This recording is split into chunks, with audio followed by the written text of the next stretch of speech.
বুলি বিবেচিত হ'ব। আৰু এটা মই চিন্তা চৰ্চা কৰি আছো, কিমান সফল হ'ব পাৰিম নাজানো।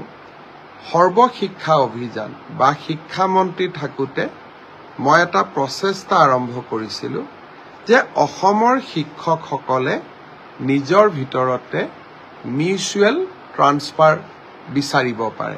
অৰ্থাৎ কোনোবাই ডিব্ৰুগড়ৰ পৰা ধুবুৰীত যাব খোজে, কোনোবাই ধুবুৰীৰ পৰা ডিব্ৰুগড়ত আহিব পাৰে, যদি দুইজন শিক্ষক সন্মতি প্ৰদান কৰে।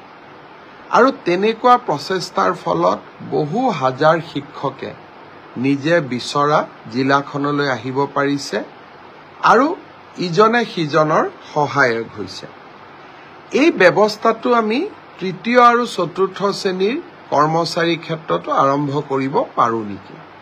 শিক্ষকসকলৰ বাবে যি ব্যৱস্থা সফলভাৱে আমি ৰূপায়ণ কৰিব পাৰিছোঁ, সেই ব্যৱস্থাটো আমি তৃতীয় আৰু চতুৰ্থ শ্ৰেণীৰ কৰ্মচাৰীসকলৰ বাবেও যদি ৰূপায়ণ কৰিব পাৰোঁ, অসমৰ বহু তৃতীয় আৰু চতুৰ্থ শ্ৰেণীৰ কৰ্মচাৰীয়ে চৰকাৰৰ কোনো অসুবিধা নোহোৱাকৈ নিজে বিচৰা জিলাখনলৈ তেওঁলোকে ট্ৰান্সফাৰ ল'ব পাৰিব।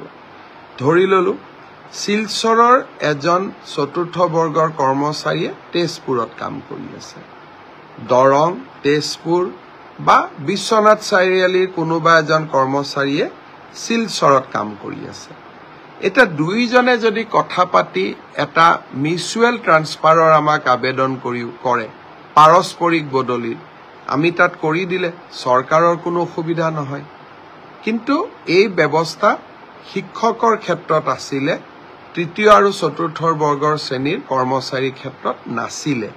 কেনেকৈ কৰিব পাৰোঁ মই তাক ভাবি আছোঁ। তাৰ বাবে এটা পৰ্টেল লাগিব, আবেদনৰ প্ৰক্ৰিয়া লাগিব, সময়সীমা লাগিব, ইজনে সিজনৰ লগত কথা পতাৰ সুবিধা দিব লাগিব।